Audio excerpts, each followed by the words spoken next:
Hello everyone. तो आज हम लोग कंटिन्यू करने जा रहे हैं अपना एक्सरसाइज 9.3 और एक्सरसाइज 9.3 में हम लोगों ने क्वेश्चन नंबर 8 तक सॉल्व कर लिया था और इसका कंसेप्ट भी हम लोगों ने सीख लिया था। कंसेप्ट क्या था भाई? कंसेप्ट ऐसा था कि अगर आप लोगों को कंडीशनल प्रोबेबिलिटी निकालनी है P of A by B का, तो इसका फॉर्मूला होता है P of A intersection B upon P of B, है ना। ऐसा फॉर्मूला हम लोगों ने सीखा था और साथ ही में हम लोगों ने ये भी देखा था कि इस पर्टिकुलर चीज़ का फॉर्मूला होता है P of A intersection B का फॉर्मूला होता है, ये इससे मल्टीप्लाई हो जाएगा। इसका मतलब P of A under condition B dot P of B। इसका हम लोगों ने दूसरा फॉर्मूला भी देखा था कि अगर A और B इंडिपेंडेंट इवेंट है तो इसका फॉर्मूला बन जाता है P of A dot P of B, है ना। अगर A और B इंडिपेंडेंट इवेंट है तो दोनों क्या हो जाते हैं? दोनों मल्टीप्लाई हो जाते हैं। इंडिपेंडेंट इवेंट मतलब एक दूसरे के ऊपर डिपेंड ना करें, ठीक है। तो इसका फॉर्मूला क्या बन जाता है? P of A into P of B। यार लाइटिंग का प्रॉब्लम है, ठीक है। तो ये चीज़ हम लोगों ने लास्ट लेक्चर में सीखी थी। आज हम लोग क्वेश्चन नंबर 9 से शुरू करते हैं और पूरा 9.3 आज खत्म कर देंगे, ठीक है।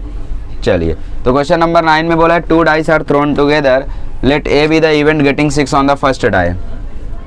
2 डाइस आर थ्रोन टुगेदर, ठीक है। 2 डाइस को फेंका गया। Let event A be the event getting 6 on the first die, ठीक है। 6 ऑन द फर्स्ट डाई, पहले डाई पे क्या है? 6 आए। और B क्या है? B be the event getting 2 on the second die and B be the event getting 2 on the second die, ठीक है। तो क्वेश्चन में बोला है प्रूफ करो कि A और B इंडिपेंडेंट इवेंट हैं, या फिर क्वेश्चन में बोला है कि क्या A और B इंडिपेंडेंट इवेंट हैं या फिर नहीं है। तो इसके लिए आप लोग क्या करोगे? इसके लिए आप लोग निकालोगे P of A intersection B, जो कि कितना आएगा? P of A into P of B।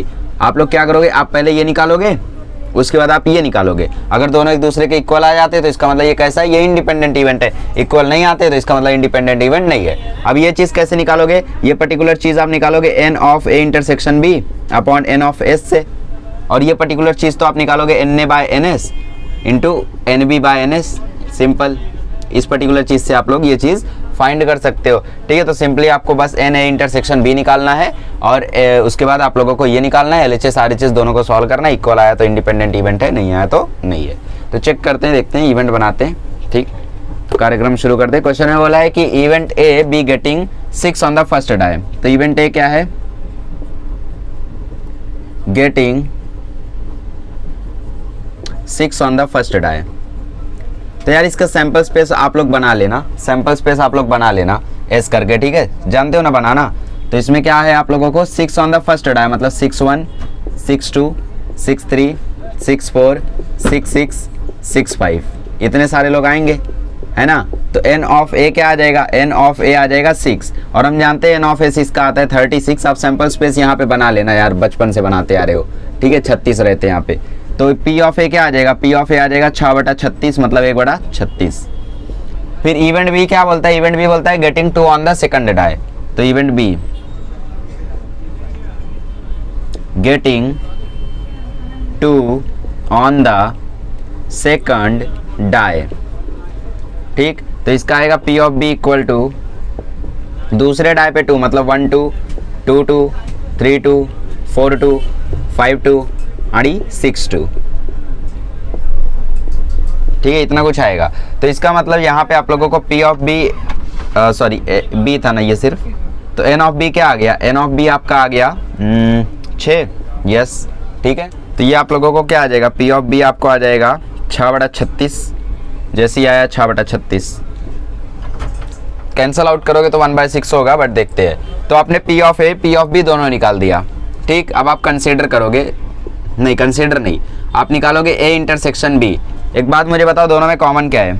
दोनों में कॉमन है 6 2, ठीक है। तो इसका मतलब A इंटरसेक्शन B में आएगा 6 2, और NA इंटरसेक्शन B क्या आएगा? NA इंटरसेक्शन B आ जाएगा 1। तो P of A intersection B क्या आ जाएगा? ये आ जाएगा 1/36। सच में? सच में, ठीक है। तो P A इंटरसेक्शन B आ गया 1/36, इसको दे दो नंबर 1। अब आप कंसिडर करोगे P of A multiplied by P of B। तो P ऑफ A आपने निकाला है 6/36 और P ऑफ B निकाला है 6/36। तो 1/6 1/6, ठीक है। तो 1/36 आ गया ये भी, इसको दे दो नंबर 2। तो फ्रॉम 1 and 2 आपने ये पाया, क्या पाया कि P of A intersection B equal है P of A into P of B के, और यही तो इंडिपेंडेंट इवेंट की कंडीशन होती है। तो इसका मतलब therefore A and B are independent events. ठीक है, तो सिंपली आप लोग ये क्वेश्चन को सॉल्व कर सकते हो इजीली। चलिए क्वेश्चन नंबर 10 करते हैं। चलिए क्वेश्चन नंबर 10 करते हैं। क्वेश्चन नंबर 10 काफी मजेदार है। इसमें बोला है कि the probability that a man who is 45 years old will be alive till he becomes 76 नहीं, 70 इज 5/12। मतलब एक बंदा जो 45 साल का है वो 70 साल तक जिएगा, उसके जीने के चांसेस है 5/12। इसका मतलब 0.4, ठीक, 0.416। इसमें बोला the probability that his wife who is 40 years old will be alive till she becomes 65। ये देखो ये जा रहा था 45 से 70, ये जा रही है 40 से 65, मतलब बात हो रही है 25 साल बाद। तो 25 साल बाद इनकी वाइफ जिंदा रहेंगी, उनकी प्रोबेबिलिटी है 3/8 और इनका वैल्यू आएगा 0.375। तो इसका मतलब इनकी प्रोबेबिलिटी ज़्यादा है जिंदा रहने की कंपेयर टू हिज वाइफ, जबकि विमेंस की प्रोबेबिलिटी ज़्यादा होती है जीने की। What is the probability that 25 years hence, क्योंकि ये बायो नहीं है मैथ्स है तो यहाँ पे कुछ भी हो सकता है। तो क्या प्रोबेबिलिटी है कि 25 साल बाद दोनों जिंदा रहेंगे, ये पहले हमें पता करना है। अच्छा, दोनों जिंदा रहेंगे, इसका मतलब क्या है? दोनों जिंदा रहेंगे मतलब P of A intersection B। Question खत्म, 5/12 इंटू 3/8, 3 4 जा 12, खत्म 5/32। ठीक है, बट ऐसा नहीं करेंगे, ऐसा नहीं करेंगे, इसको हमें इवेंट बनाना पड़ेगा अच्छे से, मतलब थोड़ा सजाना पड़ेगा। तो भाई सजाते देखो, let event A man is alive after 25 years। ठीक है, तो P ऑफ A क्या आ जाएगा? P ऑफ A आ जाएगा 5/12। इवेंट B क्या आ जाएगा? इवेंट B आ जाएगा his wife is alive after 25 years। तो P ऑफ B क्या आ जाएगा? P ऑफ B आ जाएगा 3/8। अच्छा, P ऑफ A कॉम्प्लीमेंट क्या आ जाएगा? ये आ जाएगा 1 माइनस P ऑफ A, मतलब 1 माइनस 5/12 मतलब 7/12। P ऑफ B कॉम्प्लीमेंट का मतलब क्या है? P ऑफ B कॉम्प्लीमेंट का मतलब है कि वो जिंदा नहीं रहेंगी, मतलब 1 minus P of B, emotional मत हो, कहानी है। तो 1 माइनस 3/8, तो ये क्या आ जाएगा? 5/8।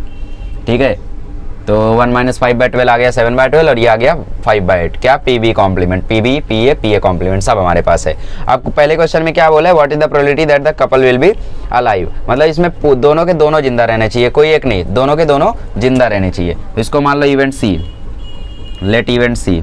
इवेंट C क्या मानते हैं? Couple will be alive. ठीक है, तो P ऑफ C क्या आ जाएगा? P ऑफ C आ जाएगा P of A intersection B, और P of A intersection B is equal to P of A dot P of B।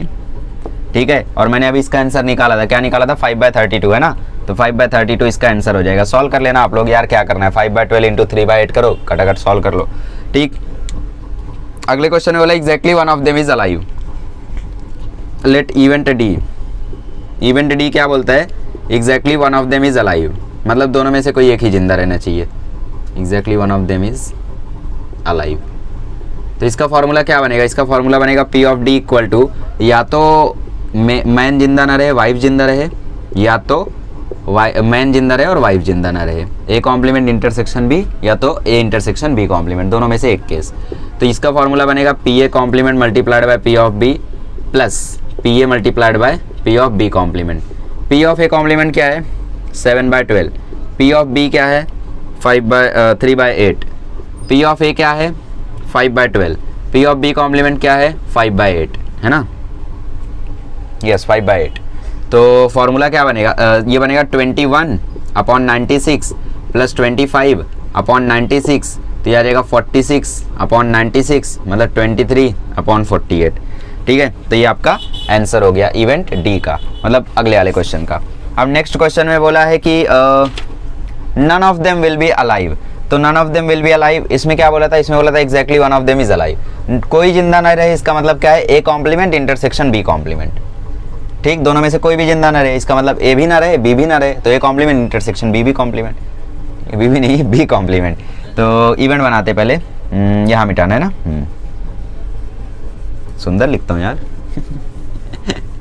ठीक है, चलो सो क्या करें यार, कैमरे के सामने खड़े खड़े तारीफें कर देते कभी कभी। Let event E, event E क्या है इवेंट ई है none of them is alive ना, हाँ none of them will be alive, कोई भी जिंदा ना रहे, इसका मतलब P ऑफ E आ जाएगा P of A complement intersection B complement, और ये आ जाएगा P of A complement multiplied by P of B complement, मतलब ये आ जाएगा 7/12 इंटू 5/12 सॉरी 5/8, मतलब ये आ जाएगा 35/96। दैट्स इट, खत्म। अगला क्वेश्चन बोला है कि at least one of them will be alive, ठीक है, कोई ना कोई जरूर जिंदा रहना चाहिए, at least one of them is alive, event F।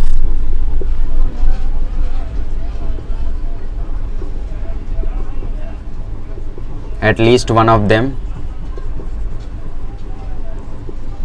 will be alive, तो P ऑफ F क्या आएगा, कोई ना कोई एक जरूर जिंदा रहना चाहिए, ठीक है, कोई एक जिंदा रहना चाहिए, इसका मतलब यहाँ पे यूनियन की बात हो रही है, तो एटलीस्ट वन ऑफ देम मतलब या तो ए जिंदा रहे तो भी चलेगा, बी जिंदा रहे तो भी चलेगा, मतलब ये आप लोगों को, अब देखो इस क्वेश्चन की गहराई को समझो, क्वेश्चन में बोला है कोई एक जिंदा रहे, तो इसका सीधा मेथड तो ये है कि भाई कोई जिंदा ना रहे उसमें से एक माइनस कर दो, मतलब 1 माइनस प्रोबेबिलिटी कोई जिंदा ना रहे, none of them will be alive. तो ये सिंपल मेथड है कि आप लोग लास्ट वाला आपने आंसर निकाला है कितना भाई 35/96, तो इसका आंसर आ जाएगा 61/96। दूसरा मेथड क्या है, दूसरा मेथड में आपको 3 आंसर लेना पड़ेगा, 3 केस लेना पड़ेगा। देखो एटलीस्ट बोला है, मतलब वो ये बोलता है कि कोई एक जिंदा रहे तो भी चलेगा और दोनों जिंदा रहे तो भी चलेगा, एटलीस्ट का ये मतलब होता है ना, इसका मतलब इसमें आ जाएगा P A complement intersection B union P A intersection B complement union P A intersection B। इसमें क्या है, एक ही जिंदा है, इसमें क्या है, एक ही जिंदा है, इसमें दोनों जिंदा है, तो तीनों केसेस आपको लेने पड़ेंगे। तो इनका आंसर हमने निकाला था पहले ही क्वेश्चन में, तो यार इसका आंसर तो आपको पता है कितना आया था 23/48, और इसका आंसर भी आपको पता है P of A into P of B मतलब 5/12 इंटू 3/8 मतलब 15/96, ठीक है, अब 15/96 है तो इसको काट दो तो ये आ जाएगा 5/32, ठीक है, काट दिया मैंने 5 से। अब देखो 32 को अगर 48 बनाना है तो यहाँ पे मल्टीप्लाई करना होगा 1.5 से, यहाँ भी मल्टीप्लाई करना होगा 1.5 से, 48 हो गया कॉमन, और 23 प्लस 5 इंटू 1.5 कितना होगा 7.5, तो 23 प्लस 7.5 हो जाएगा 30.5, ठीक है। अब ऊपर से डेसिमल हटाना है तो ऊपर नीचे 2 से मल्टीप्लाई कर दो, ऊपर नीचे जब 2 से मल्टीप्लाई कर दोगे तो ये आ जाएगा 61 और नीचे आ जाएगा 96, तो इसका मतलब 61/96, तो ये हो गया हमारा आंसर, ठीक है। तो ऑब्वियसली आप इस मेथड से जाओ, ये ज़्यादा आसान है, या फिर ये भी समझ लो तो ये भी काम आएगा। आगे बढ़ते क्वेश्चन नंबर 11 कर, चलिए क्वेश्चन नंबर 11 करते। So the box contains 10 red balls and 15 green balls, 2 balls are drawn in succession, succession मतलब एक के बाद एक, without replacement, what is the probability that the first is red and the second is green। तो event है, मान लो कि यार जो बॉल है वो रेड है, पहले लिख दो टोटल नंबर ऑफ बॉल्स भाई, टोटल नंबर ऑफ बॉल्स कितने हो जाएंगे यहाँ पे 10 + 15 मतलब हो जाएंगे यहाँ पे 25, ठीक है, मतलब आपका जो सैंपल स्पेस है वो कितना हो गया, सैंपल स्पेस आपका हो गया 25, मतलब सैंपल पॉइंट्स हो गए 25। इवेंट ए ले लेते भाई, लेट इवेंट ए क्या आया है, इवेंट ए आया है फर्स्ट इज रेड, मतलब the ball drawn is red, so the ball drawn is red ball, हाँ, तो इसका मतलब P ऑफ A क्या आ जाएगा, P ऑफ A आ जाएगा N of A upon N of S। अगर रेड बॉल निकलनी है तो वो 10 में से निकलेगा तो 10 C1 अपॉन 25 C1, मतलब ये आ जाएगा 10/25, ठीक है। अब प्रोबेबिलिटी किसकी निकालनी है, दूसरी ग्रीन रहनी चाहिए, ठीक है, तो प्रोबेबिलिटी इवेंट भी ले लेते हैं। Second ball drawn is green, second ball drawn is green, तो ये हम लोग किस कंडीशन में ले रहे हैं, the probability that second ball drawn is green, that the second ball drawn is green under the condition, किस कंडीशन पे ले रहे हैं, under the condition that the ball is not replaced in the box, ball is not replaced in the box, box में अगर ball को replace नहीं किया गया तो उसकी प्रोबेबिलिटी हम लोग निकाल रहे हैं, तो ये आएगा P of B under condition A, तो इसका वैल्यू क्या आएगा, अच्छा दूसरी क्या रहनी चाहिए, ग्रीन रहनी चाहिए, मतलब 15 C1, बट 25 में से एक बॉल तो निकाल लिया और वो एक कौन था, रेड बॉल था, तो मतलब ये आएगा 15C1 अपॉन 24C1, क्योंकि 24 बॉल ही बचा ना, बॉक्स इज नॉट रिप्लेस्ड। तो अंडर कंडीशन का कुछ भी मतलब नहीं होता है, बस ये मतलब होता है कि आपको बी की प्रोबेबिलिटी पता करनी है ए की कंडीशन पे। तो बी की प्रोबेबिलिटी जैसे आप जनरली करते हो वैसे ही पता करोगे, बस फर्क क्या होगा कि कंडीशन लग जाएगी कि बॉक्स को रिप्लेस नहीं किया गया है, और उस कंडीशन के अनुसार आप यहाँ पे इसको 25 की जगह 24 कर दोगे। ठीक, तो ये आ जाएगा देखो 15/24। तो आपको पता क्या करना है, आपको पता करना है पहला रेड रहना चाहिए, दूसरा ग्रीन रहना चाहिए। मतलब बेसिकली आपको पता करना है पी ए इंटरसेक्शन बी। तो ये आ जाएगा P of B by A into P of A. ठीक, तो आंसर क्या आ जाएगा यार, ये है 15/24, ये 10/25। ठीक है, तो 2 12 2 पंजे, 3 चौका 3 पंजे, 5 एकम 5 पंजे, तो 5/20, मतलब 5 पंजे भी खत्म, मतलब ये आएगा 1/4। तो आपका आंसर हो गया 1/4। था ना एकदम चिंदी, कुछ भी था क्या यार इसमें, कुछ भी नहीं था, सिंपल है। अंडर कंडीशन का भी सिंपल मतलब है कि आप लोगों को बस कंडीशन देखना है और प्रोबेबिलिटी किसकी निकालनी है, बी की ही निकालनी है। अपॉन में ए डाल देने का क्या मतलब है कि आप उसकी कंडीशन देख के कर रहे हो। अगर यहाँ पे बोला होता विथ रिप्लेसमेंट तो आप यहाँ पे डाल देते विथ रिप्लेसमेंट, है ना, बस इतना ही फर्क रहता। जो नीचे वाला सैंपल स्पेस आप डिसाइड करते हो उसके लिए है वो। ठीक है, आगे बढ़ते। दूसरा क्वेश्चन इसमें बोला है 1 is red and the other is green. 1 is red and the other is green. अब ये देखो बोल के उसने कंफ्यूज कर दिया। आप बोलोगे एक ही क्वेश्चन तो है, 1 is red and the other is green, कुछ फर्क है क्या? फर्क है बाबा, फर्क है, फर्क दिखता है। क्या फर्क है? फर्क ये है कि उसने ये नहीं बोला कि पहला रेड है या दूसरा रेड है, या पहला ग्रीन है या दूसरा ग्रीन है, ऐसा क्वेश्चन उसने बोल दिया, तो उसने घुमा दिया थोड़ा सा। तो ये आप लोग कैसे करोगे, इसके लिए आपको जो नंबर ऑफ वेज है ना वो थोड़े से ज़्यादा हो जाएंगे, तो मैं बताता हूँ आपको। चलिए, तो इस क्वेश्चन को कैसे निपटाएंगे, इसमें हम लोग दोनों केस बनाएंगे। केस 1 क्या बनाएंगे, केस 1 बनाएंगे फर्स्ट इज रेड। अच्छा, पहला क्वेश्चन क्या था, रेड वाला ना, first is red and the second is green, ये पहला केस बनाएंगे। तो पहले केस का हमें आंसर तो मालूम है, क्या मालूम है हमें, ये मालूम है केस 1 में इसको ले लो इवेंट एफ, या फिर इवेंट वाई ले लो, इवेंट वाई ले लो। तो इवेंट वाई ले लो, first is red and second is green. तो पी ऑफ वाई आपने ऑलरेडी निकाला है, कितना आया था 1/4। आपको बस निकालना क्या है, इवेंट जेड निकालना रहेगा। इवेंट जेड ले लेते हैं हम लोग, first is green and second is red. इसमें थोड़ा पलट दिया क्योंकि दोनों में से बोला नहीं है ना कि कौन सा होगा, तो देखना पड़ेगा हमें। तो पी ऑफ जेड क्या आएगा, पी ऑफ जेड आएगा आप लोगों का, पहला अगर ग्रीन है, पहला अगर ग्रीन है तो ग्रीन का सिलेक्शन कैसे हुआ होगा, 15C1 upon 25C1 into red का सिलेक्शन कैसे हुआ होगा, रेड का सिलेक्शन हुआ होगा 10C1 अपॉन 24C1। नहीं समझे मेरी बात? नहीं समझे तो फिर पीछे जाओ, जैसे मैंने इसका निकाला था बड़े मेथड से, वैसे आप लोग इसका भी बड़े मेथड से निकालो, या तो मैं शॉर्टकट में बता देता हूँ। अगर पहला ग्रीन है तो ग्रीन को सेलेक्ट किया गया होगा 15 में से, तो 15C1, टोटल बॉल्स 25, तो 15C1 अपॉन 25C1। और जो दूसरी बार रेड सेलेक्ट किया गया उसकी कंडीशन क्या होगी कि पहले में रिप्लेसमेंट नहीं होना चाहिए, रिप्लेसमेंट नहीं हुआ है तो इसका मतलब 25 में से 24 बॉल्स ही बचे, इसका मतलब ये ऐसा आ जाएगा 15/25 इंटू 10/24। तो इसको कैंसिलेशन वगैरह कर लो, 5 2 जा 5 3 जा 3 8 जा और ये 4 जा, तो इसका भी आंसर आपका सेम आ जाएगा 1/4। तो अब हमें प्रोबेबिलिटी पता करनी है कि 1 is red and the other is green. So probability of 1 is red and the other is green and the other is green is equals to P of Y union या फिर प्लस पी ऑफ जेड। मतलब दोनों में से कोई भी case possible है तो वहां पे प्लस यूज करते हैं। अगर एंड बोला होता दोनों केस में से तो उसमें हम लोग क्या मल्टीप्लाई करते तब, है ना, इनटू यूज करते। तो पी ऑफ वाई क्या है 1/4, पी ऑफ जेड क्या है 1/4, तो ये आ जाएगा 2/4, मतलब ये आ जाएगा 1/2। दैट्स इट, खत्म। आगे बढ़ते हैं। चलिए क्वेश्चन नंबर 12 करते हैं। अ bag contains 3 yellow and 5 brown balls. Another bag contains 4 yellow and 6 brown balls. If one ball is drawn from each bag, what is the probability that both the balls are of the same color and both the balls are of different color? तो यार सबसे पहले इसमें हम लोग पहला का probability निकाल लेंगे कि सारे दोनों बॉल सेम कलर के हैं, फिर डिफरेंट कलर वाले तो 1 से माइनस करके आ जाएंगे, है ना। मतलब इसमें जो काम करना है आपको वो फर्स्ट वाले क्वेश्चन में करना है, बाकी सेकंड वाला तो चिंदी है, ठीक है।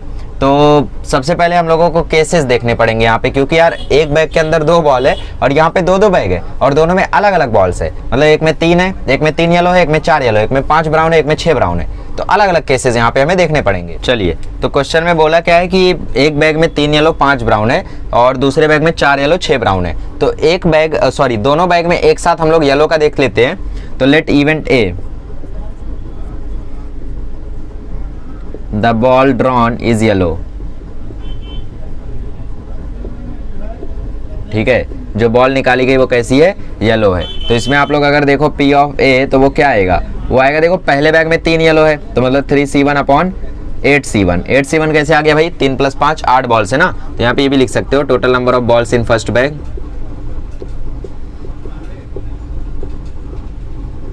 Equal to 8, total number balls in second bag equal to 10। ठीक है, तो ये आ गया 3C1 अपॉन 8C1, मतलब ये आ गया 3C1 अपॉन 8C1। बट यहाँ पे एक बैग की बात नहीं हो रही है, एक बैग के बाद दूसरे बैग की भी बात हो रही है और एंड आएगा दोनों के बीच में, क्योंकि और नहीं बोला यहाँ पे बोला एक बैग के साथ दूसरे बैग से भी निकाला जा रहा है तो एंड आएगा। और एंड मतलब क्या होता है, मल्टीप्लाई। ठीक, अब दूसरे बैग में 4 येलो बॉल है मतलब 4C1 और टोटल बॉल्स 10 है तो 10C1। तो ये आ जाएगा 3 × 4 अपॉन 8 × 10, तो भाई आ जाएगा 4 × 2 = 8, ये आ जाएगा 3/20। 4 × 2 = 8 हुआ, बाकी 2 × 10 = 20 तो हो ही गया।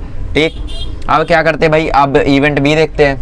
इवेंट बी क्या है, ball drawn is yellow, the ball drawn is yellow, sorry yellow तो देख चुके ना यार, ब्राउन। ठीक, अब कंडीशन है यार इसमें कि पहले बैग से बॉल निकाल दी गई है, क्योंकि यहाँ पे रिप्लेसमेंट की बात नहीं की गई है तो हम लोग रिप्लेसमेंट की बात यहाँ पे नहीं करेंगे और ऐसा मानेंगे कि रिप्लेसमेंट नहीं हुई है। तो इसका मतलब जितने बॉल्स थे उतने बॉल्स अब भी हैं। तो P ऑफ B क्या आएगा, P of B under condition A, P of B under condition A लिख सकते हो या P ऑफ B भी आप लोग लिख सकते हो। तो P ऑफ B क्या आएगा, P ऑफ B आएगा यहाँ पे 5 ब्राउन बॉल्स में थे मतलब 5C1, टोटल बॉल्स थे 8, तो 5C1 upon 8C1 multiplied by दूसरे में 6 तो 6C1 अपॉन 10C1, तो ये आ जाएगा 5 × 6 अपॉन 8 × 10, तो बाबा ये आ जाएगा 30/80, मतलब ये आ जाएगा 3/8। ठीक है, आगे बढ़ते हैं।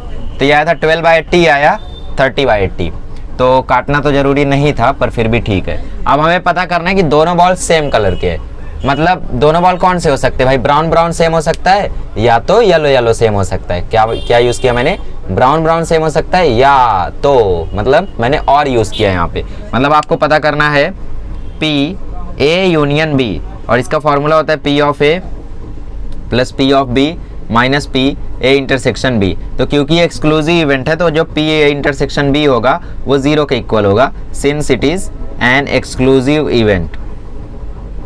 ठीक, म्यूचुअली एक्सक्लूसिव है तो इसका मतलब ये आप लोगों को एक्सक्लूसिव का मतलब क्या होता है कि ये डिपेंड नहीं कर रहा है ना, मतलब पहला वाला दूसरे के ऊपर डिपेंड नहीं कर रहा है। क्यों, क्योंकि यहाँ पे रिप्लेसमेंट वगैरह की बात ही नहीं हुई है। तो P A इंटरसेक्शन B तो 0 हो गया, P ऑफ A था 3/20, ये था 3/8 की रास मल्टीप्लाई होगा तो ये आ जाएगा 24 + 60 मतलब 84/160।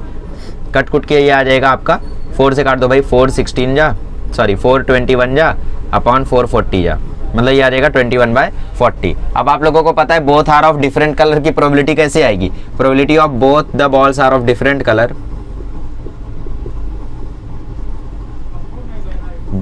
Colour, is equals to 1 minus probability of both the balls are of same colour. ठीक है, और both the balls are of same colour का प्रोबेबिलिटी जानते हो 21/40 है तो ये 19/40 आ जाएगा। ठीक, दैट्स इट। सो इस तरीके से आप लोगों को यहाँ पे इस क्वेश्चन को सॉल्व करना था, कुछ ज़्यादा भारी था नहीं इसमें यार, बहुत ही चिंदी था। ठीक है, आगे बढ़ते हैं और क्वेश्चन नंबर 13 करते हैं। चलिए तो इस क्वेश्चन को करते हैं। इस क्वेश्चन में बोला an urn contains 4 black 5 white and 6 red balls. Urn मतलब क्या होता है, कुछ भी होता है यार, बस उसमें इतने सारी चीज़ें वो देख लो।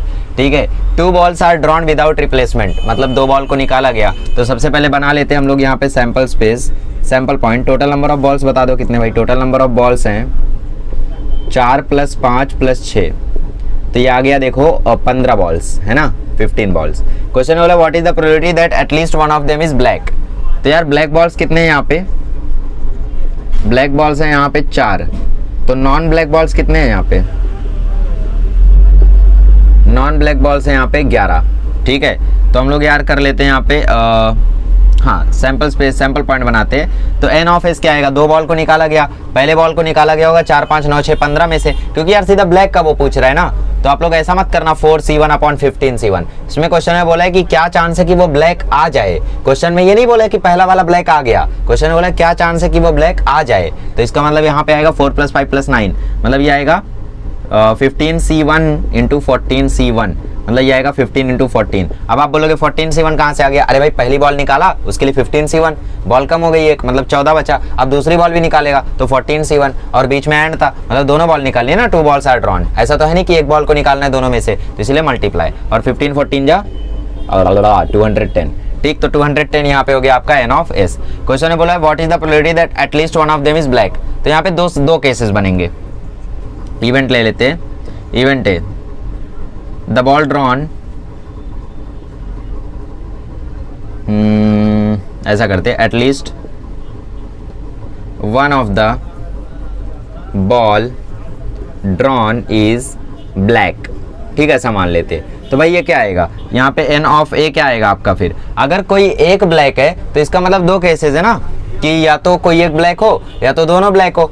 यही तो बोल रही है at least one of them is black, मतलब या तो एक ब्लैक हो या तो दोनों ब्लैक हो। तो दो केसेस आपको लेने पड़ेंगे, दोनों को जोड़ना पड़ेगा। देखो बॉल को निकाला जा रहा है 2 बार, तो चांसेस ऐसे कि पहला वाला ब्लैक निकले, दूसरा वाला नॉन ब्लैक निकले। मतलब पहला वाला ब्लैक निकले मतलब 4c1 और दूसरा वाला नॉन ब्लैक निकले। नॉन ब्लैक कितने भाई 11 है, तो 11c1 प्लस।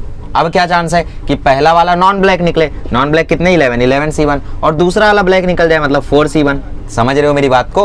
हमने 3 केसेस बनाए। पहला केस पहली बॉल ब्लैक निकले, दूसरी बॉल नॉन ब्लैक निकले। दूसरा केस पहली बॉल नॉन ब्लैक निकले, दूसरी बॉल ब्लैक निकले। और तीसरा केस पहली बॉल ब्लैक निकले और दूसरी बॉल भी ब्लैक निकले। अब कुछ विद्यार्थी पूछेंगे कि यार यहाँ पे 3c1 कैसे हुआ, तो इसका मतलब यहाँ पे 4 थे और अभी 3 हो गया। ठीक, 4 ब्लैक बॉल थे, एक तो निकाल लिया आपने तो 3 बचे। तो ये मल्टीप्लाई कर दो 4 into 11 plus 11 into 4 plus 4 into 3, 44 plus 44 88, 88 plus 12 100। तो यहाँ पे आपका आंसर आ जाएगा 100/210। ठीक है, तो यहाँ पे आप लोगों ने n ऑफ a निकाल लिया, आपको n ऑफ s पता था। अब आप सिंपली यार p ऑफ a निकाल सकते हो। क्या आ जाएगा NA/NS। NA आपको पता है कितना है 100 और NS भी आपको पता है 210, तो ये आ जाएगा 10/21। तो probability that at least one of them is a black is 10/21। तो इजी क्वेश्चन था यार, इस क्वेश्चन को आराम से कर सकते थे आप लोग। अब क्वेश्चन नंबर 14 देखते हैं। 14 भी इजी है, 15 भी इजी है, 16 भी इजी है। हर एक क्वेश्चन ही यहाँ पे इजी है। ठीक है, तो चलिए क्वेश्चन नंबर 14 करते हैं। चलिए क्वेश्चन नंबर 14 देखते हैं। क्वेश्चन नंबर 14 में बोला 3 कॉइन उड़ाया गया, तो प्रोबेबिलिटी क्या है कि तीनों हेड आए। ठीक है, 3 heads given that at least 2 coins shows heads. इसका मतलब क्या है, इसका मतलब है कि कोई 2 कॉइन एटलीस्ट कोई 2 कॉइन हेड दिखाए और इसके बाद 3 हेड आ जाए आपके पास। मतलब ये आप लोगों को probability of A under condition B पूछा है। ठीक है, ए क्या है आपका प्रोबेबिलिटी ऑफ गेटिंग 3 हेड और बी क्या है आपका कंडीशन कि कोई 2 कॉइन क्या दिखाने चाहिए, हेड दिखाने चाहिए। तो पहले सैंपल स्पेस बना लेते। 3 कॉइन्स आर टॉस्ड, तो सैंपल स्पेस बनेगा यहाँ पे H H T T H T H T T T T T. ठीक है, फिर H H H T H H H T H और टी टी एच। ठीक है, तो एन ऑफ एस क्या आ जाएगा यहाँ पे, एन ऑफ एस आ जाएगा 8। अब इवेंट ए में क्या बोला है, इवेंट ए में बोला है गेटिंग 3 हेड्स। तो इवेंट ए बोला है गेटिंग 3 हेड्स। 3 हेड्स तो भाई एक ही जगह पे आएगा, है ना। तो ए में आ जाएगा आपका एच एच एच, तो एन ऑफ ए आ जाएगा आपका 1। तो पी ऑफ ए आ जाएगा N of A upon N of S, तो ये आ जाएगा 1/8। ठीक है, अब इवेंट बी में क्या बोला है, एटलीस्ट 2 कॉइन्स शोज हेड्स। ठीक है, कोई 2 कॉइन हेड दिखाने चाहिए, एटलीस्ट बोला है मतलब तीनों दिखाएंगे तो भी चलेगा। तो बी में कौन कौन आएगा, बी में आएगा H H T H H H T H H H T H, है ना, ये लोग आएंगे। और कोई आएगा क्या, और कोई तो नॉट पॉसिबल। तो इसका मतलब एन ऑफ बी कितना है, एन ऑफ बी है 4। अब मुझे बताओ ए इंटरसेक्शन बी में क्या आएगा, ए इंटरसेक्शन बी में आएगा एच एच एच, है ना। तो N of A intersection B क्या आ गया, n of A intersection B आ गया 1। ठीक है, और एन ऑफ एस क्या था, एन ऑफ एस था 8। तो इसका मतलब जो आपका P of A under condition B है वो क्या आएगा, वो आएगा P of A intersection B upon P of B, ये आएगा। ठीक है, सो देखते हैं हमारा आंसर क्या आएगा। मतलब यहाँ पे बी क्या है, बी यहाँ पे आप लोगों का नो हेड है ना। ठीक है, तो ये आप लोगों का इवेंट ए है, इवेंट ए इंटरसेक्शन बी क्या है 8, है ना। मतलब एन ए इंटरसेक्शन बी क्या है 1, तो P of A intersection B क्या आ जाएगा 1/8, तो ये हो गया 1/8। और पी ऑफ बी क्या आ जाएगा, पी ऑफ बी आ जाएगा एन बी है 4, तो पी ऑफ बी क्या आ जाएगा 4/8, है ना, तो 4/8, तो ये आ जाएगा 8 कट जाएगा, 1/4 आपका आंसर हो जाएगा, ख़त्म। कुछ भी नहीं था इसमें, है ना। सिंपली आपको पी भी मालूम था, आपको पी ए इंटरसेक्शन भी मालूम था, फॉर्मूले में रखना था, आंसर आ जाता। इसको तो डायरेक्टली भी निकाल सकते थे। कैसे? पी की जगह एन भी तो इसका फॉर्मूला होता है, ये रहा एन, ये रहा एन, तो आपको पता ही है भाई एन ए इंटरसेक्शन बी कितना है 1 और एन ऑफ बी कितना है 4, तो 1/4 ख़त्म, दैट्स इट। आगे बढ़ते हैं, चलिए। तो क्वेश्चन में बोलते हैं 2 कार्ड को ड्रॉ किया गया विदाउट रिप्लेसमेंट, प्रोबेबिलिटी क्या है कि जो दोनों कार्ड है वो फेस कार्ड निकल जाए। तो इवेंट ए क्या है, एन ऑफ एस तो आपको पता है 52 होगा, है ना, सिंपल है ये तो। इवेंट ए ले लेते हैं भाई कि जो फर्स्ट कार्ड ड्रॉन है वो फेस कार्ड है, first card drawn is a face card. पहला जो कार्ड ड्रॉ किया गया वो कौन सा कार्ड है, फेस कार्ड है। तो इसका मतलब एन ऑफ ए क्या आ जाएगा, एन ऑफ ए आ जाएगा 12C1, तो पी ऑफ ए क्या आ जाएगा, पी ऑफ ए आ जाएगा 12C1/52C1, मतलब ये आ जाएगा 12/52। इवेंट बी क्या ले लेते हैं, इवेंट बी ले लेते हैं second card drawn is also a face card.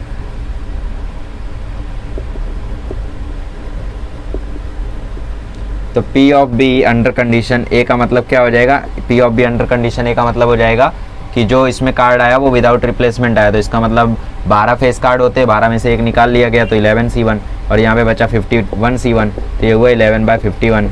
अब आपको निकालना है P of A intersection B, तो दोनों को मल्टीप्लाई कर दो, 11/51 इंटू 12/52, 3 4 जा 3 17 जा, तो ये आ गया 44/17 इंटू 52, तो 4 11 जा 4 13 जा, तो ठीक है, तो ये आ गया 11/17, 13 जा कितना होता है, ये होता है 221, ठीक है।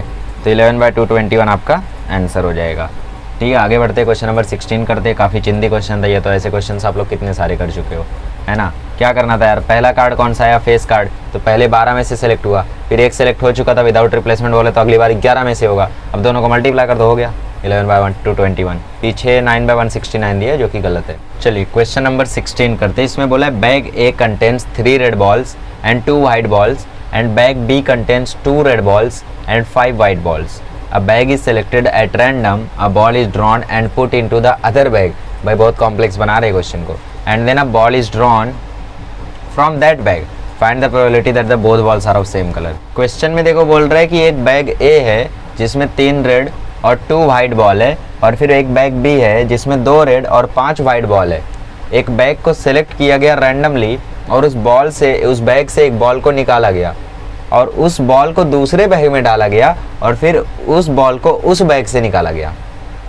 समझे मेरी बात। A ball is drawn and put into the other bag and then a ball is drawn from that bag. मतलब जैसे मेरे पास पहला बैग है, पहले बैग से 2 वाइट थे 3 रेड थे, सपोज मैंने एक रेड बॉल निकाला, अब इस रेड बॉल को निकाल रेड बॉल को निकाल के मैंने दूसरे बैग में डाला, अब मैं दूसरे बैग से दोबारा से बॉल निकाल रहा हूँ, तो वो जो दूसरी बॉल आएगी प्रोबेबिलिटी क्या है कि वो भी रेड निकल जाए, मतलब वो भी सेम कलर की निकल जाए। जब वाइट निकाला तो उसमें से भी वाइट ही निकल जाए, ऐसी क्या प्रोबेबिलिटी है, ठीक है। तो इसको पता करने के लिए पहले हमें इवेंट्स बनाने पड़ेंगे। तो इवेंट्स बना लेते भाई, इवेंट बना लेते एक इवेंट C1। इवेंट C1 मान लेते कि यार जो पहली बॉल ड्रॉ की गई वो रेड निकली और बैग ए से निकली। First ball drawn is red from bag A, ठीक है। अब मान लेते यार कि मतलब दूसरे बैग से जो बॉल निकाली गई वो निकली वाइट, ठीक है, तो उसको मान लो D1। First ball drawn is white from bag A. Event से अपनी मर्जी से आप लोग मान सकते हो। मैं C1 C2 D1 D2 क्यों मान रहा हूँ, क्योंकि यार एक बैग में 2 टाइप के बॉल्स हैं। अब C2 मान लो, तो C2 मान लो यार सेकंड बॉल ड्रॉन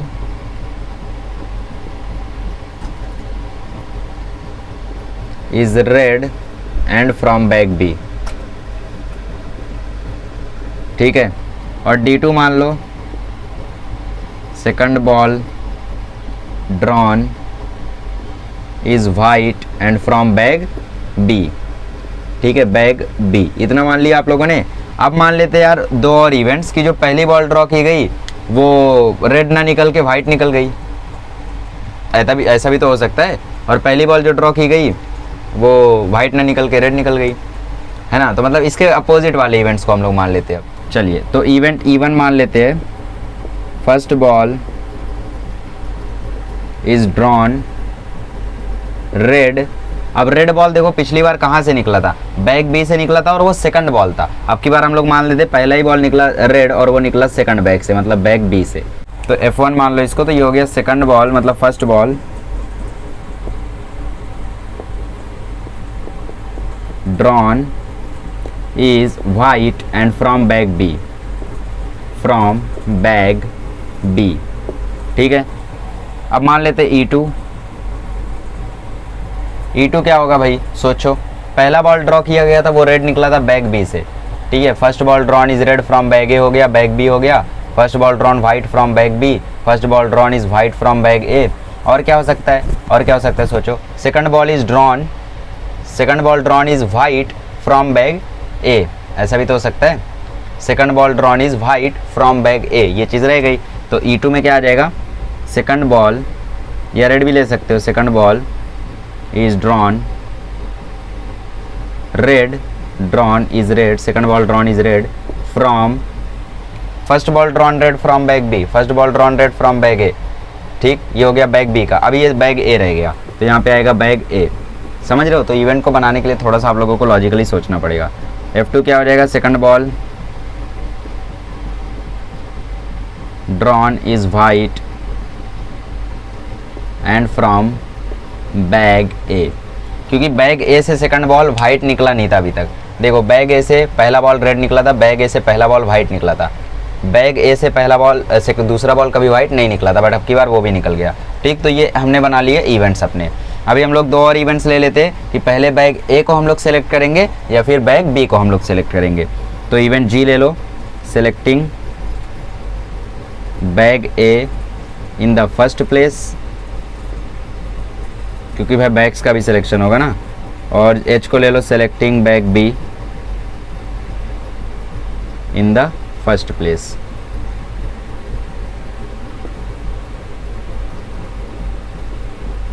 ठीक है, अभी हम लोग क्वेश्चन को सॉल्व करने का शुरुआत करते हैं। इवेंट समझा हमने कैसे बनाया। हमने C1 लिया कि बैग ए से निकला पहला बॉल रेड, फिर हमने C2 लिया बैग बी से निकला दूसरा ball red.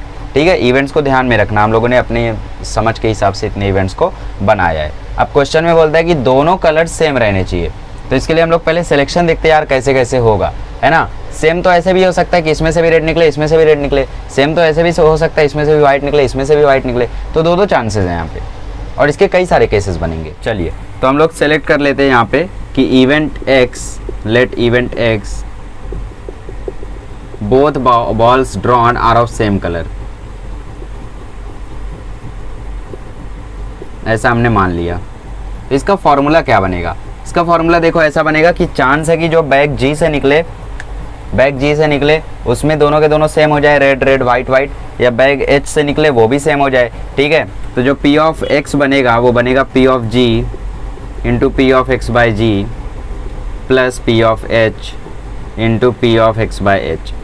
P of G P of H क्या है, probability of selecting the bag. तो यार दो ही बैग है तो प्रोबेबिलिटी दोनों की 1/2 रहेगी। तो P of G equal to P of H equal to 1/2। ठीक है, तो हमारे पास ये वैल्यूज तो हमें चाहिए क्या क्या, हमें चाहिए P of X by G और हमें चाहिए P of X by H। अब ये G और H क्या है वो तो हमें पता है, X क्या है, यहाँ पे X हमें निकालना होगा, है ना। तो P of X by G निकालने के लिए हम लोगों को एक एक करके सबको सॉल्व करना होगा। ठीक है, तो पहले हम लोगों ने क्या किया, पहले हम लोगों ने X बाई G में क्या किया, G को पहली प्लेस पे ले लिया। तो यार G को पहली प्लेस पे ले लिया तो यहाँ पे क्या क्या हो सकता है, पहला चांस है कि यार यहाँ पे जो पहला बॉल निकले वो रेड निकले, और फिर इस रेड को हम लोग उसमें डाल के भी उससे ही रेड भी निकाले। तो मतलब हमें पता करना है प्रोबेबिलिटी ऑफ C1। तो प्रोबेबिलिटी ऑफ C1 क्या है, प्रोबेबिलिटी ऑफ C1 है first ball drawn is red from bag A. तो बैग ए में कितनी बॉल्स है, 5, कितनी रेड है 3, तो ये आएगा 3C1/5C1, मतलब ये आएगा 3/5। अब मुझे एक बात बताओ, P of C2 by C1 क्या आएगा। C2 क्या है भाई, C2 है second ball drawn is red from bag B. तो क्योंकि पहली बॉल को जब ड्रॉ कर रहे हैं हम लोग तो उसको हम लोग दूसरे बैग में डाल रहे हैं, तो दूसरे बैग में थी कितनी बॉल, 7, अभी कितनी हो गई होंगी 8। तो मतलब सैंपल पॉइंट्स तो इसके 8 है, बट ऊपर रेड बॉल्स कितनी यहाँ पे देखो, यहाँ पे 2 थी, बट उस रेड बॉल को निकाल के इसमें डाल दिया गया तो कितने हो गए 3। तो ये हो जाएगा 3C1/8C1, तो ये आ जाएगा 3/8। ठीक है, आगे बढ़ते हैं। अब अगली कंडीशन में हम लोग, अच्छा पहले इसका आंसर निकाल लेते हैं हम लोग। P of X by G का आंसर क्या आएगा, P of X by G का आंसर आएगा P of C2 by C1, मतलब 3/8 मल्टीप्लाइड बाय 3/5 और फिर प्लस में आप लोगों को दूसरा कंडीशन भी लेना है ना। दूसरा कंडीशन क्या है, दूसरा कंडीशन हम भूल गए, क्या है, व्हाइट बॉल्स का। तो white balls P of D1, first ball drawn is red from bag A, तो P ऑफ D1 बताओ क्या आएगा, P ऑफ D1 आएगा, देखो बैग में कितने व्हाइट बॉल है, 2, तो ये आएगा 2C1 मतलब 2 अपॉन में कितने टोटल है 5, तो P of D2 by D1 क्या आ जाएगा, तो पहली बॉल को निकाल के इसमें डाल दिया गया, तो 6 2 8 बॉल्स हो गए, और व्हाइट बॉल कितने 6, तो 6/8 हो जाएगा ये, समझे ना। D2 बाई D1 मतलब क्या, probability of D2 under condition D1, तो कंडीशन क्या थी कि इस बॉल से इस बॉल को निकाल के इसके अंदर डाल दिया गया, ठीक है। तो इसके अंदर जब इसमें से एक बॉल डाली गई तो यहाँ पे टोटल बॉल्स कितनी हो गई, 2 5 7 थे, एक और डाल दिया गया 8 हो गया। तो अगर व्हाइट बॉल निकाले थे तो व्हाइट अब कितने हो गए होंगे, 6 हो गए होंगे, ये आ जाएगा 6/8, ठीक है। अब इसको हम लोग सॉल्व कर सकते हैं। P ऑफ x बाई जी अब क्या आ जाएगा, P ऑफ x बाई जी आपका आ जाएगा this multiply by this plus this multiply by this, total है ना, दोनों का जोड़, तो 3/5 इंटू 3 अच्छा हम प्लस क्यों लगा रहे, क्योंकि इसमें बोले सेम कलर के रहने चाहिए, ऐसा नहीं बोला कि यही कलर का रहना चाहिए, तो या तो ये चलेगा या तो ये चलेगा, मैंने बोला या मतलब प्लस, प्लस मतलब यूनियन, यूनियन मतलब प्लस, ठीक है। तो plus 2/5 into 6/8, P of x by G is equals to 3/5 into 3/8 plus 2/5 into 6/8, ठीक है। तो ये आ जाएगा 9/40 प्लस 12/40, मतलब ये आ जाएगा 21/40, ठीक, इतना क्लियर हुआ। चलो अब किधर कराए, क्वेश्चन को मैं रफ करता हूँ। तो अभी हम लोगों ने किसका आंसर निकाला, अभी हम लोगों ने आंसर निकाला जब बॉल को ड्रॉ किया जा रहा था बैग ए से। अब ऐसा भी तो हो सकता है कि पहली बॉल को निकाला जाए बैग बी से, इसका मतलब P ऑफ E1, तो P ऑफ E1 क्या आएगा, देखो पहली बॉल को निकाला गया बैग बी से, और बैग बी में 2 रेड थे और 5 वाइट थे, तो ये आ जाएगा 2C1 अपॉन 7C1, तो ये आ जाएगा 2/5। अब पहले बैग 2/7 पहली बैग से निकाल के अब दूसरी बैग में डाला जाएगा, तो P of E2 by E1 ये क्या आ जाएगा, ये आ जाएगा, देखो पहली बैग से जब बॉल को निकाल के उसमें डाला जाएगा, किसकी बात हो रही है यहाँ पे, रेड की बात हो रही है ना, तो 2 रेड थे, 2 ही रेड थे ना, हाँ। तो पहली बॉल को निकाल के जब उसमें डाला जाएगा तो उसमें कितने बॉल्स हो जाएंगे, उसमें 3 रेड थे और 2 वाइट थे आई थिंक, तो 3 2 5 थे, एक और आ जाएगा तो 6 हो जाएंगे, ठीक है। और 3 रेड थे तो रेड को उसमें डाला गया, तो 3 रेड थे एक और रेड मिलके 4 हो गए, तो ये आ जाएगा 4C1 अपॉन 6C1, तो ये आ जाएगा 4/6। अच्छा P ऑफ F1 क्या आएगा, first ball drawn is white and from bag B, bag B से पहली बॉल को निकाला गया और वो बॉल कैसी थी, वाइट थी, तो पहले बैग बी में आई थिंक 5 वाइट बॉल्स थे, तो ये आएगा 5C1 अपॉन 7C1, तो ये आ गया 5/7। अब P of F2 by F1 क्या आ जाएगा इस हिसाब से बताओ, ये आ जाएगा, देखो बॉल को एक निकाला गया और उसमें डाल दिया गया, तो उसमें 3 रेड थे और 2 वाइट था, 2 ही वाइट थे 3 रेड था, तो टोटल नंबर ऑफ बॉल्स तो 6 हो गए होंगे अब, क्योंकि 5 थे और इसमें से एक निकाल के उसमें डाला गया, तो वो 6 हो गए होंगे, और वाइट बॉल्स 2 थे 3 हो गए होंगे, तो ये आ जाएगा 3C1 अपॉन 6C1, तो ये आ जाएगा 3/6। तो P of x by H क्या आएगा, P of x by H आ जाएगा 2/7 इंटू 4/6 प्लस 5/7 इंटू 3/6, तो ये आ जाएगा, देखो 2 4 जा 8, 8 प्लस 15 23/42। अब हमें पता करना क्या है P ऑफ x, तो P ऑफ x का मैंने यहाँ पे देखो ऑलरेडी फॉर्मूला लिख रखा है। P ऑफ g क्या है, P ऑफ g है 1/2, P ऑफ x बाई जी क्या है 21/40 प्लस P ऑफ h क्या है 1/2 और ये क्या है 23/42, तो ये आ जाएगा 84, ना ऐसे नहीं होगा, सॉल्व करना पड़ेगा ना, 21/40 और 23/42 सीन है बाबा, मल्टीप्लाई वगैरह करना पड़ेगा, 1/2 कॉमन ले लो, तो अंदर बचेगा 21/40 प्लस 23/42, तो यार इसको क्रॉस मल्टीप्लाई करना पड़ेगा, 21 को 42 से, 40 को 23 से, फिर 40 को 42 से, फिर अंदर 2 को भेजना होगा, बहुत दिक्कत है, मैं आंसर छाप लेता हूँ। यस 901 अपॉन 1680, आप लोग कैलकुलेशन कर लेना, तो 901 अपॉन 1680 इसका आंसर आएगा, ठीक है। तो इसका मेथड क्या था मैं आपको फिर से समझा देता हूँ। देखो पहली बैग थी, पहले बैग में 3 रेड बॉल थे 2 वाइट बॉल थे, ठीक। दूसरा बैग था जिसमें 2 रेड बॉल थे और 5 वाइट बॉल थे, ठीक है।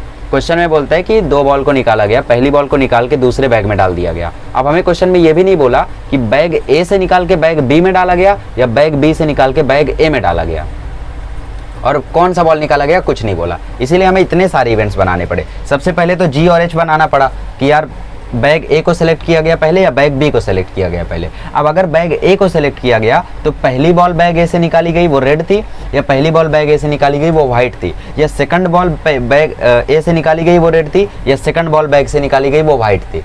इस तरीके से 4 बने। अब अगर बैग बी को पहली प्लेस में सेलेक्ट किया गया तो पहली बॉल जो निकाली गई बैग बी से वो रेड थी, या पहली बॉल बैग बी से निकाली गई वो व्हाइट थी, या दूसरी बॉल बैग बी से निकाली गई वो रेड थी, या दूसरी बॉल बैग बी से निकाली गई जो व्हाइट थी। इतने सारे इवेंट्स हमने बनाए। अब हमने इसका फॉर्मूला कैसे पता किया? फॉर्मूला देखो ऐसा है कि अगर बैग बी ए को पहले सेलेक्ट किया गया तो उसके साथ आप केसेस देखोगे, बैग ए को सेलेक्ट करके मतलब उसमें से रेड निकाल के दूसरे बैग में डाला गया, उन सभी प्रोबेबिलिटीज को पता करोगे तो वो पी एक्स बाय जी है। ठीक, पीजी तो आपको पता है। फिर पी ऑफ एच को अगर पहले सेलेक्ट किया गया तो बैग बी से निकाल के आप बैग ए में बॉल को डालोगे और फिर उसकी प्रोबेबिलिटीज पता करोगे, तो वो P of x by H है। फिर उस हिसाब से हम लोगों ने पी सी वन ये सब पूरा पता किया, और पता करने के बाद हमने कैलकुलेट किया तो हमें आंसर ये मिला।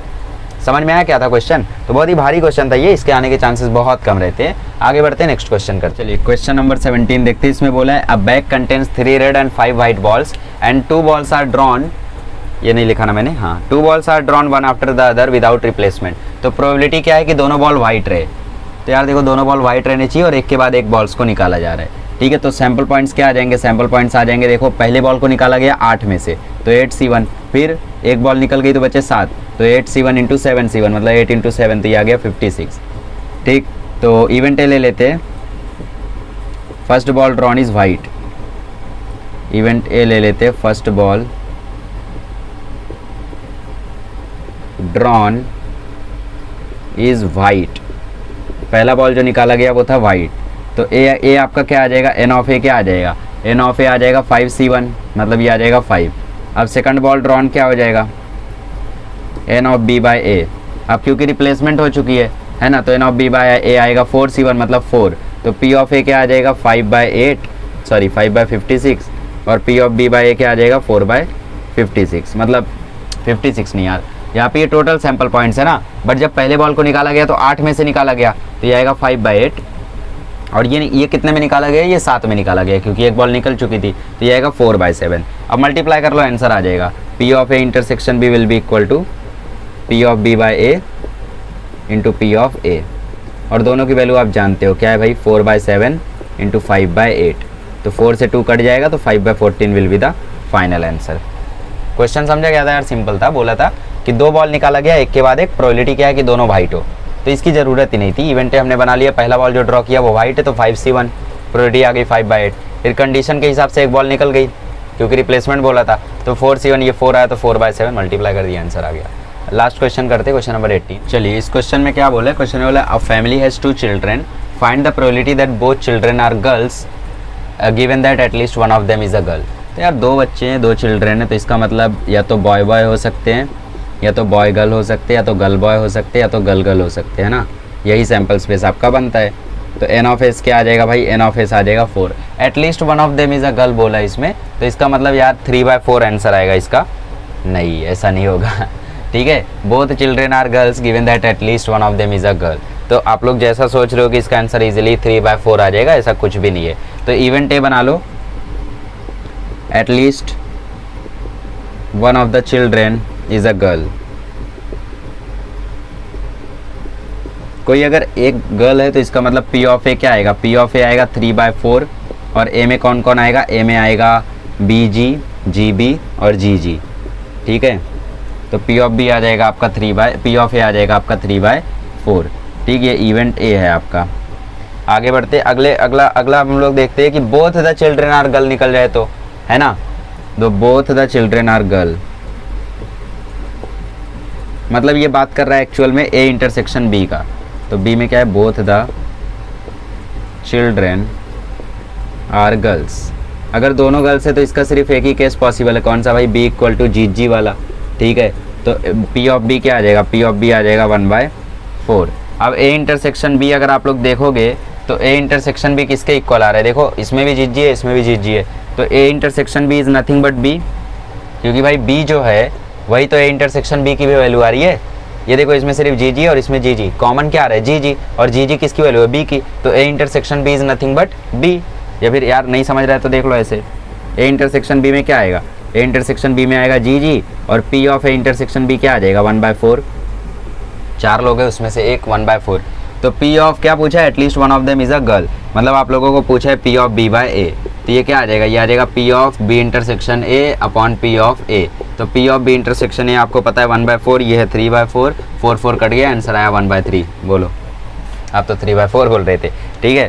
तो ऐसा कुछ नहीं होता है, इसलिए ये थियरम को यूज़ करने का और सॉल्व करने का। तो इसी के साथ आपका 9.3 खत्म होता है। अब अगले लेक्चर में मिलेंगे तो हम लोग शुरू करेंगे एक्सरसाइज 9.4, जिसमें हम सीखेंगे बेस थियरम, और फिर लास्ट लेक्चर रह जाएगा जिसमें हम लोग ऑड्स की बात करेंगे, ठीक, कॉम्प्लीमेंट्री प्रोबेबिलिटीज़ की। चलिए मिलते हैं अगले लेक्चर में। Thank you so much.